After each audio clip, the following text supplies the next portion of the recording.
देवों के देव महादेव कहलाते हैं, इसीलिए महादेव के चमत्कार भी बहुत सारे हैं। महादेव के भक्त भी दुनिया भर में करोड़ों हैं, इसीलिए तो महादेव सबसे बड़े देव कहलाते हैं। लेकिन महादेव के कुछ रहस्य भी हैं जिससे हर कोई वाकिफ नहीं है, हर कोई जानता नहीं है। लोगों के जहन में कई सवाल होते हैं। क्या आपके जहन में भी कोई सवाल है महादेव के बारे में? क्या आप जानना चाहते हैं कि आखिर महादेव यानी कि भगवान शिव का जन्म कैसे हुआ?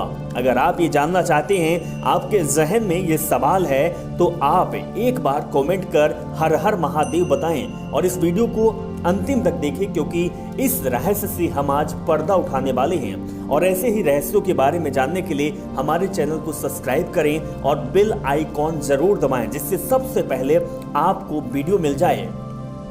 तो चलिए जानते हैं भगवान शिव के बारे में। भगवान शिव के जन्म के बारे में कई कहानियां प्रचलित हैं। भोलेनाथ का जन्म कब हुआ, कहाँ हुआ, किस प्रकार हुआ, इस बारे में पुराणों में अलग अलग बातें कही गई है।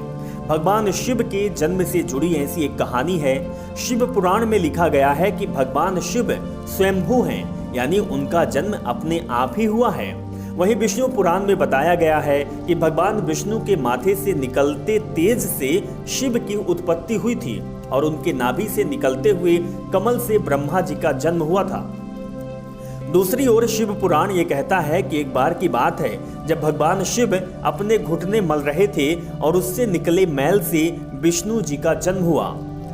बड़े बुजुर्ग बताते हैं कि एक बार की बात है जब भगवान विष्णु और ब्रह्मा जी के बीच इस बात पर बहस छिड़ गई कि सबसे महान कौन है।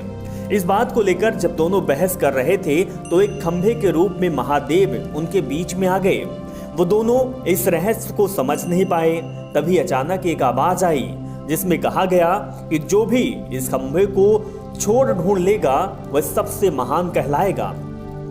ये सुनते ही ब्रह्मा जी ने एक पक्षी का रूप लिया और खंभे का ऊपरी हिस्सा ढूंढने निकल गए। वहीं विष्णु जी ने वराह का रूप धारण किया और खंभे का अंत ढूंढने निकल गए। बहुत देर तक खोजने के बाद भी दोनों में से किसी को खंभे का छोर नहीं मिला और दोनों ने हार मान ली। इसके बाद भगवान शिव अपने असली रूप में आ गए।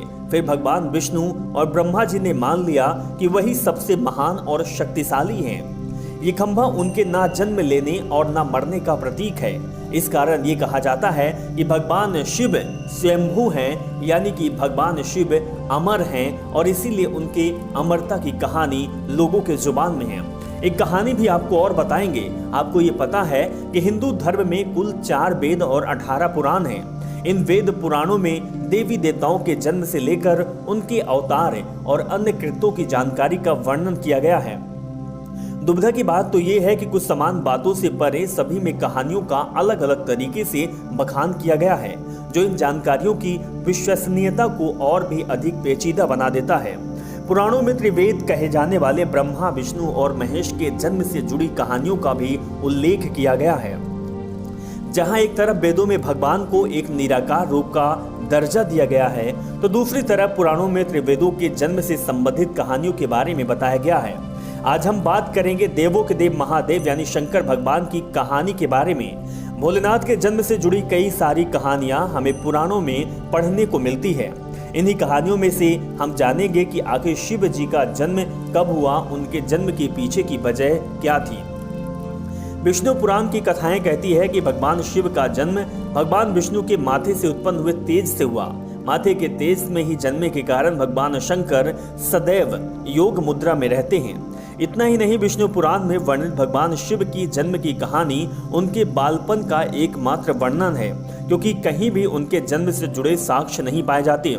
विष्णु पुराण में वर्णित भगवान शिव के जन्म की कहानी कुछ इस प्रकार है कि ब्रह्मा को एक बच्चे की जरूरत थी। अपनी इसी इच्छा को पूरा करने के लिए उन्होंने कठोर तपस्या की। उनकी तपस्या के फल के तौर पर एक रोता हुआ बालक उनकी गोद में आ गया। जब ब्रह्मा जी ने इस रोते हुए बालक को देखा तो इस सवाल किया कि तुम रो क्यों रहे हो। इस पर वह बालक बोला कि उसका नाम ब्रह्मा नहीं है, इसीलिए वह रो रहा है। उस नन्हे मासूम बालक की बात को सुन ब्रह्मा ने उसे नाम दिया रुद्र। इस नाम का अर्थ था रोने वाला। परंतु बालक के रूप में बैठे भगवान शिव तब भी चुप ना हुए। इस तरह बालक शिव को चुप कराने के लिए ब्रह्मा जी ने 8 नाम दिए थे। वे 8 नाम हैं रुद्र, भाव, उग्र, भीम, सर्व, पशुपति, महादेव और ईशान। यही वजह है कि भगवान शिव इन सभी नामों से जाने जाते हैं। शिव जी के जन्म के पीछे की इस पूरी कहानी के बारे में था कि कुछ इस प्रकार है। जब संपूर्ण ब्रह्मांड, धरती, आकाश और पाताल जलमग्न था, उस समय ब्रह्मा, विष्णु और महेश के अलावा कोई भी अस्तित्व में नहीं था। उस दौरान केवल भगवान विष्णु ही थे जो जल में शेषनाग पर विश्राम करते नजर आ रहे थे। तभी ब्रह्मा जी भगवान शिव की नाभि से प्रकट हुए और भगवान शिव की उत्पत्ति माथे के तेज से हुई। ब्रह्मा जी से शिव को देखा तो पहचानने से साफ इनकार कर दिया।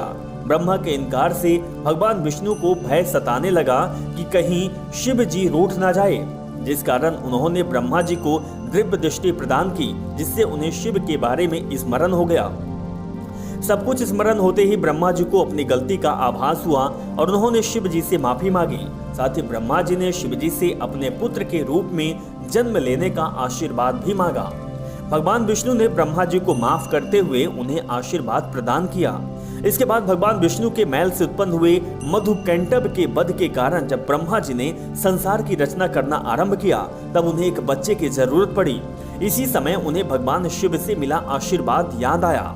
आशीर्वाद को पाने के लिए उन्होंने तपस्या की और फिर एक बालक उनकी गोद में प्रकट हुआ, जो हम आपकी कहानी बता चुके हैं। शंकर भगवान के पिता कौन है, इस बात को भी जानना बहुत जरूरी है। जी हाँ, विष्णु पुराण में माने तो शिव की पिता ब्रह्मा जी ने उन्होंने शिव से अपने पुत्र के रूप में जन्म लेने का आशीर्वाद मांगा था।